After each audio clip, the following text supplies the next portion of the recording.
Hi guys! Mabuhay! Andito tayo ngayon sa port para sumakay ng bangka na maghahatid sa atin sa mga islands dito sa Alaminos, Pangasinan. Samahan nyo kami!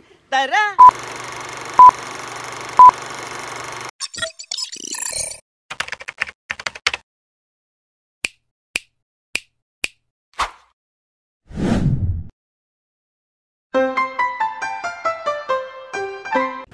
Hinihintay lang namin yung kapatid ko and yung aking hipag dahil nagbabayad sila at nag-fill up ng form. Ayan, dito sa Daungan para makasakay tayo ng mga bangka patungo sa mga islands dito sa Alaminos, Pangasinan. As you can see, napakakalma ng dagat.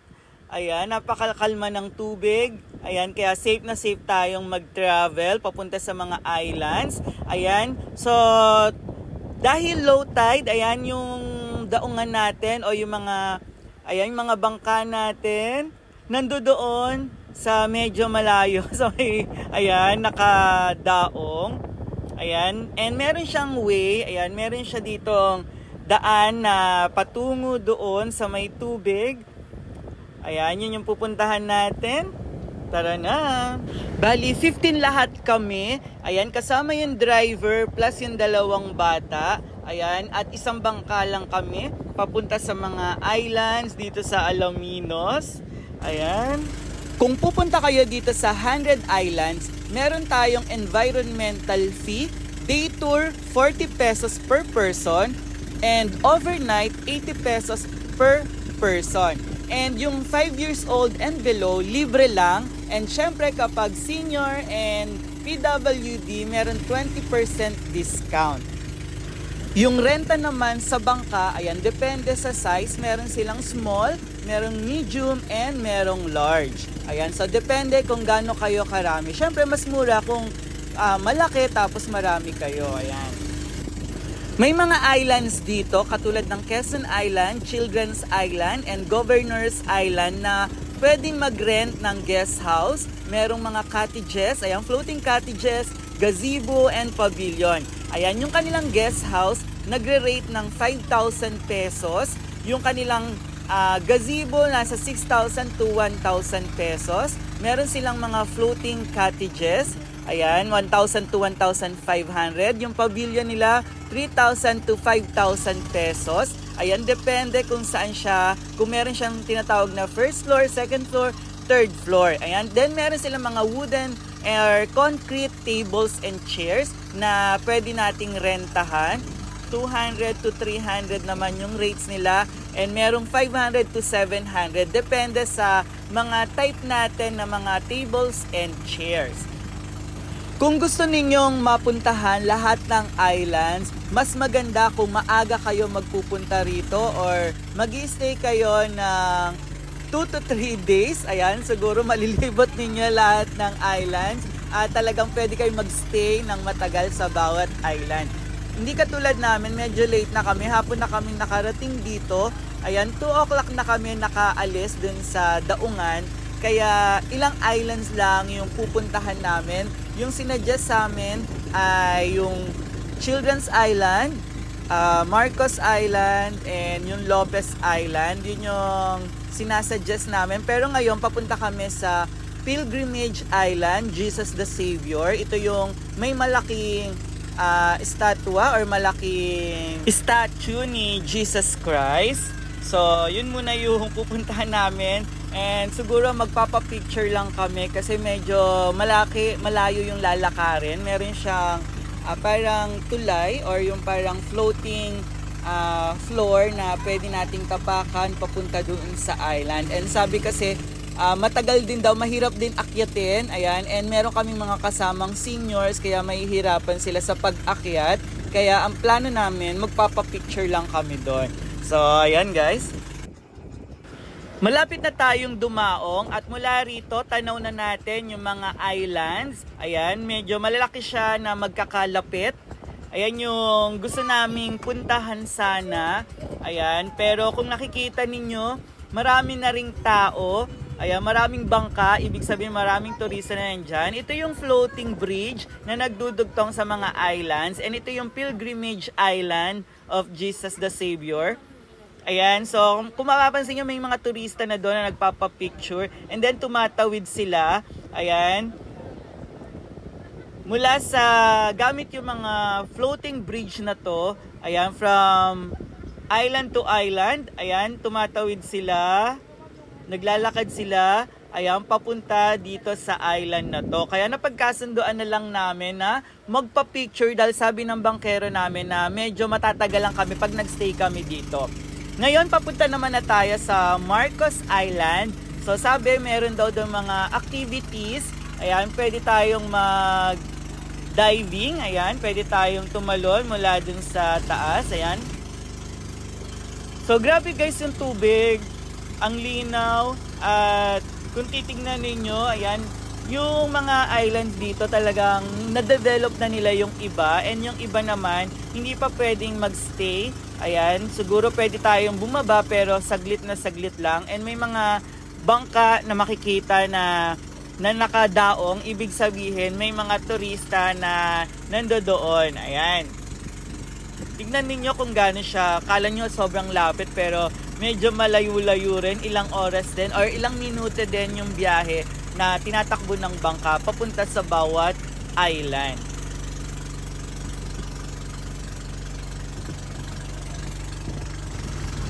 Natatanaw na natin yung Marcos Islands and mula dito parang nakikinikita ko na maraming tao dahil marami ring bangka yung nakadaong.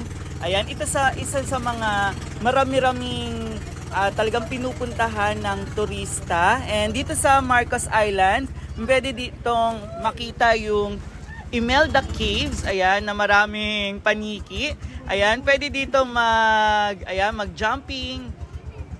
Ayan, pwedeng mag-cliff diving. Ayan, syempre swimming at as you can see, ang daming tao talaga guys. Sinasuggest ng bangkero namin na sa Lopez na lang kami magstay and balikan na lang daw namin yung mga gustong mag-cliff diving. Balik na lang kami bago kami umuwi.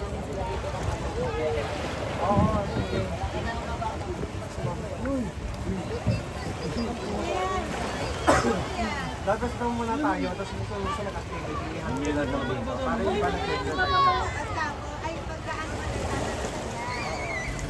Sabi ng bangkero namin, ayan, yung Quezon Island, yung pinaka-develop dahil meron daw mga banana boats, zipline, kayaks, and maraming activity doon.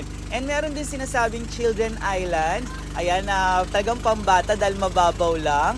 Tapos yung Governor's Island. And meron pa daw na Romulo Island na pwedeng mag-swimming dahil tapos walang masyadong tao. And then meron Cagao Island na medyo mabato naman daw. Tapos meron din sinasabing Clave Island na maganda yung view. Ayan, tapos yun nga yung Marcos Island kanina, napansin nyo no, sobrang daming tao. Kaya papunta kami sa Lopez Island. Ito naman daw yung pinaka talagang nicest island. At dito, syempre may mga part na pwedeng mag-snorkel, ayan, dahil talagang magaganda daw yung corals din doon. Ayan. Nandito na tayo ngayon sa Lopez Island at mas konti yung tao dito compare dun sa Marcos Island kanina. And yung tubig, pareho lang, sobrang linaw. Tingnan nyo naman, di ba? Crystal clear talaga yung tubig. At ayan, excited na yung mga bata. Nag-uuna na sa pagbaba.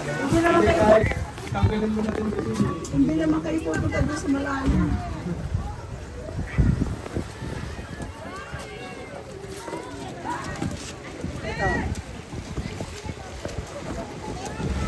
Ayan, syempre super alalay sa senior. Ayan, hirap na tumalon pero ang Mudra Hills, pabibo, o, diba? Ganito yung view dito sa itaas ng Lopez Island. Ayan, tanaw na tanaw yung ibang islands. And grabe guys, may mga iba ring mga turista na nagstay dun sa kabilang island. Ayan, pwede naman namin puntahan, kaya lang yung aming, ayan, nagbayad na kami ng cottage dito. Ayan, dito na kami nagstay. And mula dito, ang daming mga bagets na nagsiswimming. Talagang super ayaw na nilang ayaw na nilang umahon. And yung iba yan pabalik na dahil 4 o'clock na to. And tignan ninyo yung pinong buhangin dito sa Lopez Island. Ayan guys, grabe, di ba? Yung kulay ng tubig, yung kulay ng buhangin, ayan yung hampas ng mga alon, yung kulay ng, ayan, yung pagtama ng liwanag ng sinag ng araw sa tubig. Ay, grabe, breathtaking talaga, and sobrang relaxing dito.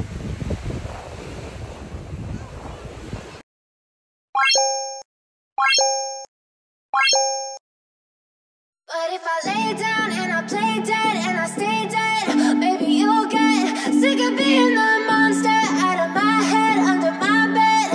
Think you're something out of my nightmares, standing right there. But if I lay down and I play dead and I stay dead, then will you get bored of killing me? Silhouettes of you are like a taunt. Never really know just what you want. With you I don't ever feel calm. I can feel the sweat inside my palms. Play with me like cats and a string. You don't understand the pain it brings. You don't ever wanna give me wings. You don't ever wanna set me free. You know I'm addicted to you, and it's twisted, you've been gifted with the evil voodoo. Got me coming back for more, even when I've been screwed. Dolls full of pins, pierce my heart straight through. I got issues in my head, I like you in my bed, but you keep me on red. Oh, everything is like a test, I better not text or I'll come off desperate. But if I lay down and I play dead and I stay dead, maybe you'll get sick of being the monster out of my head, under my bed. Think you're something out of my nightmares, standing right there. But if I lay down and I play dead and I stay dead, then will you get bored of killing me? So if I play dead, will you regret everything that you did, that you said? I don't think you understand what you're doing, and my heart's black and blue from the bruising. I feel like when I'm with you I'm losing. I feel like you think that this amusing, sitting there gaslighting and confusing. Was it me? Is it me? Am I deluded? I'm the one who's always sorry, the conclusion, even though I offer all of the solutions. I wish you loved me like I love you, it's stupid. When I'm alone with you I never feel lucid. I wish I wasn't struck by Cupid. I wish when I first saw you I knew this.